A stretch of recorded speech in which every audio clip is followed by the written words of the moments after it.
So I've been asked to give you 10 minutes on my thoughts on the 5 drivers of what will make sustainable and profitable business in 2020, so in the future.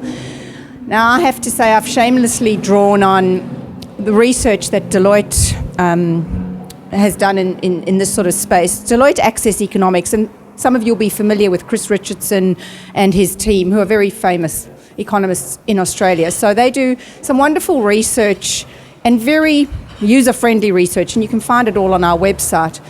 And there's a series called Building the Lucky Country, Business Imperatives for a Prosperous Australia. So very much on topic for what we're going to talk about today. So I've lent very heavily on that research.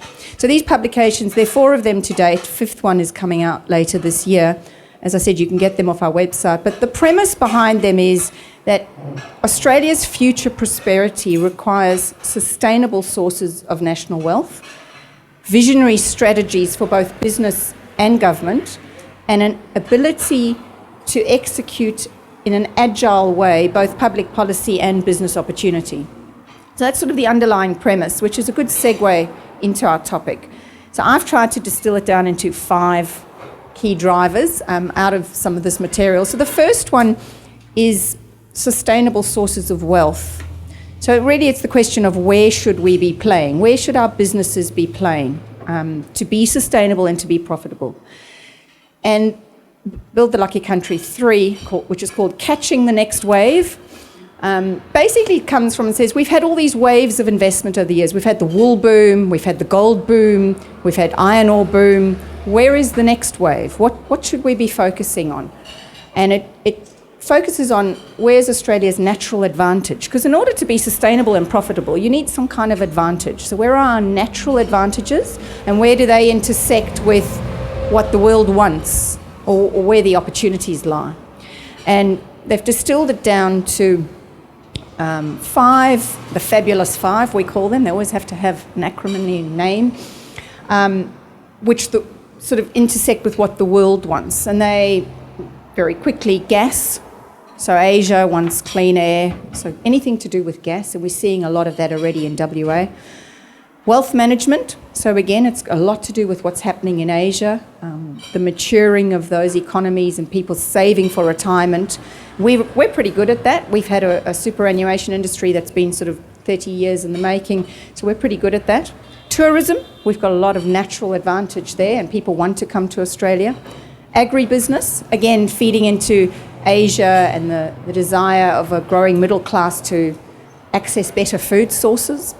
And international education, which we're already pretty good in. So they've sort of been identified as the 5 which are the next wave of opportunity. But then there are another, there are 25 in total, the Deloitte Growth 25. And mining sits at number 6, which is interesting because you think everything you read in the paper is doom and gloom in mining. Where can the growth be? But of course we're just in a cycle, and mining is very cyclical, and mining will come back again and there will be growth because we have a lot of what the world wants and needs in the mining space, and we do it well, and we've got a cost advantage in a lot of industries. So mining will come back. We shouldn't write mining off. And then there are 19 which look a little bit more, so it's not so much the international opportunities, but there are obviously domestic opportunities as well. And health and the ageing population are a big feature of that. So any business that's looking at solving some of those problems has got a lot of opportunity domestically, certainly in the next 5 and beyond years. So there are a couple of left field ideas in the 25 as well, but I thought it was quite a good spot to look for businesses that are going to succeed in the future. Don't necessarily have to be in those 25. But those are the ones we should be fostering and saying a lot of successful businesses are going to come out of that sort of group that we've identified. The next one, digital disruption. And I hope I'm not stepping on Richard's toes here as our digital futurist. But we've all seen it in our everyday lives. We're all welded to our smartphones and we've all seen our lives change over the last sort of 20, 30 years. And this is an ongoing process. So one of the publications looked at where are the sectors in our economy that have got the shortest fuse from a digital digital disruption perspective, and where's the biggest bang going to be? So who's going to be the most disrupted? Who has to change the way they do business to be sustainable? And I mean, the most important sectors we found there were finance, retail. We've all seen it happening in retail. How many people buy online now instead of going into the shop?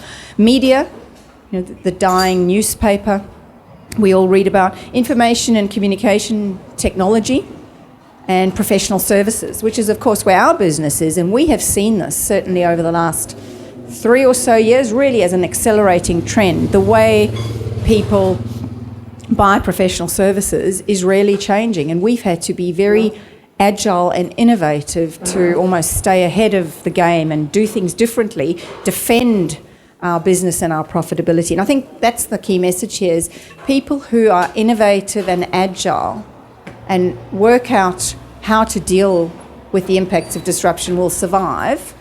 And of course, those who will also thrive are the ones who pick up on the new business opportunities that come out of digital disruption. So I always like to say, you don't want to be the Kodak in the room, you want to be the Facebook in the room. It's that Kodak died because they didn't realise that their whole business model was about to be completely disrupted. So when they had the opportunity to buy digital, they didn't. And they died. The next driver is productivity. Now, this is bandied around a lot. You read, in the papers every day about how we've become less productive. Technology and other structural changes have driven huge amounts of productivity improvement over the last 40, 50 years. Our living standards today are a direct result of a lot of what we've seen over that period.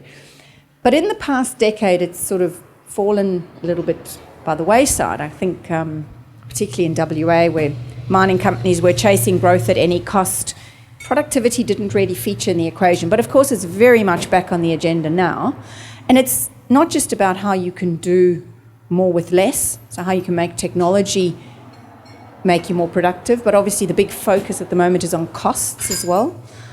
And we did a publication at the end of last year, the Build the Lucky Country 4, which had a look at what are the biggest drags on productivity in our economy. And very interestingly, it was red tape.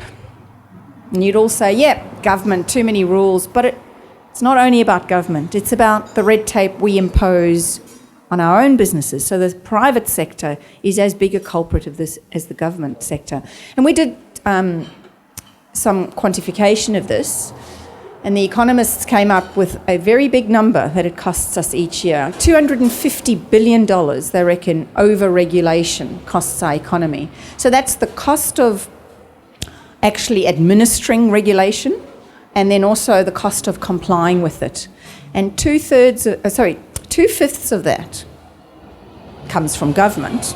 3/5 of it comes from private business themselves. So the rules that we put in place, that we trip our own selves up on.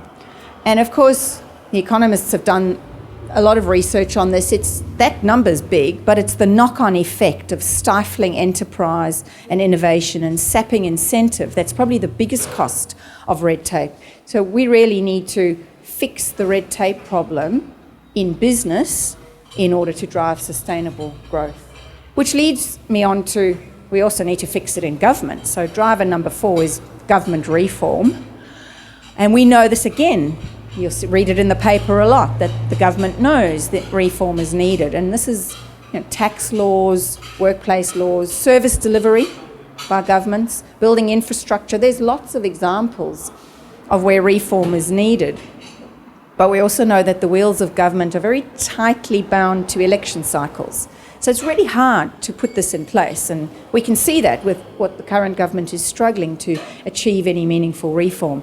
But if we don't do it, we really run the risk of losing out on those opportunities I've spoken about and optimising our ability to create sustainable businesses and sustainable wealth and protect our living standards. So that is sort of the 4 that I distill out of the Deloitte research. So then I got to number 5 and I thought, that's all great. It's all very tangible things and they're all out there already, but what's going to glue this all together? What's going to actually make it happen? And really we need some kind of a cultural change. We need a mindset shift. We need people to recognise that this needs to be done and then just get on and do it. And we need to stop whinging and saying it can't be done, and we need to find ways to just do it. And I think that's probably the biggest key to everything. We need to unleash the entrepreneurial spirit that is in our society so that people can go out and build sustainable and profitable businesses. Thank you.